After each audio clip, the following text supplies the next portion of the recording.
As you obviously know, Washington has a tendency to be a bit partisan. For a reason. But there is one thing the Obama administration has done that has created bipartisanship, and that is the proposal to cancel Constellation. There is nothing that has brought Republicans and Democrats together in the time that I have been in Washington as this particular proposal. I think we have time on our side. More importantly, we have the facts on our side. Because the idea of canceling Constellation or replacing Constellation has in no way, shape, or form any relationship to science or what is best space policy for this country. And that is very clear.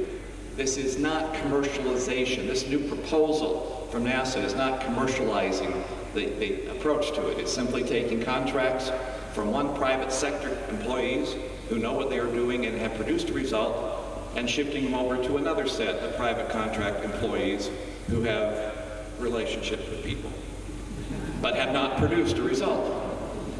And I think if you get that point across, this is not free enterprise system, this is not privatization, this is simply NASA going forward and shifting from one set to another and not getting positive results from it.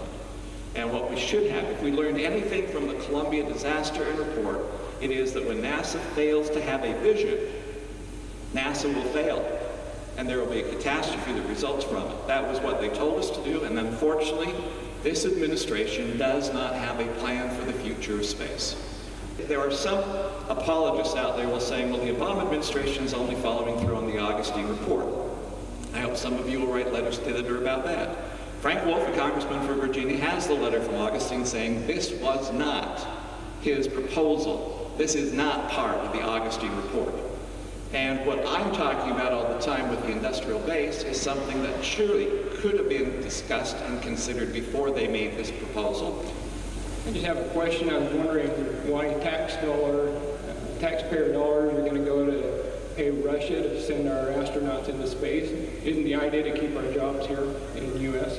And somewhere along the line we have to realize that the goal of NASA is to lead the world in space exploration, in space science, in space development, and not simply turn over the heavens over to the Russians now and the Chinese later.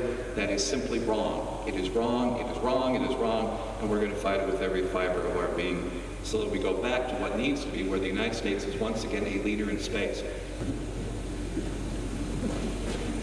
First off, I'd like to thank you for the vocal support that you've given us. It means a lot to us in North Utah, as well as any reasonable American, I believe.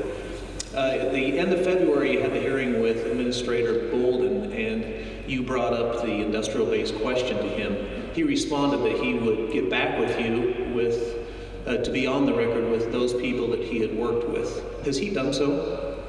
Not officially. I will say, though, that after the questions were brought up, all of a sudden they started talking for the first time. What they simply have to understand is the people who put men on a rocket and ship them out to space are the same people who build rockets that stop North Korea and Iran from killing us.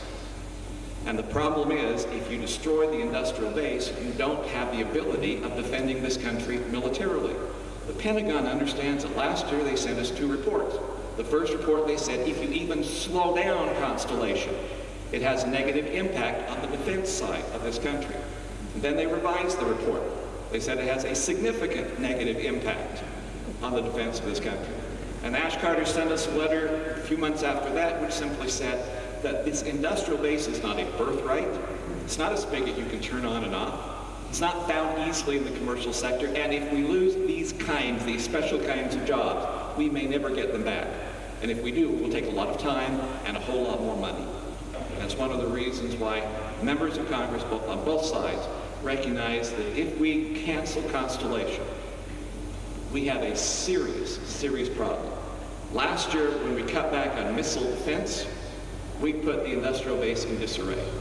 If we cancel Constellation, we will destroy the industrial base, and it puts us in danger. And I'm sorry, but when I consider what North Korea is willing to do and has done, we're not that safe. They are fully prepared to go forward, and we need to have the defense side. And that's why this program is so essential to stay there. And I promise you, if 2,000 jobs were leaving northern Utah, I'd be upset about it. It's much more important than that. What we're talking about is the future of this country, not only space exploration, but also the military side of this, our ability to defend ourselves. I don't think they're getting the significance of this. If for some reason the administration wants to push science, technology, engineering, and math, the best way to push that is not firing 30,000 people who work in science, technology, engineering, and math. I don't think that's getting very clear, so I really would appreciate every one of you writing a letter to the editor in all the newspapers here and explain how significant this is and what this actually means to the future of this country.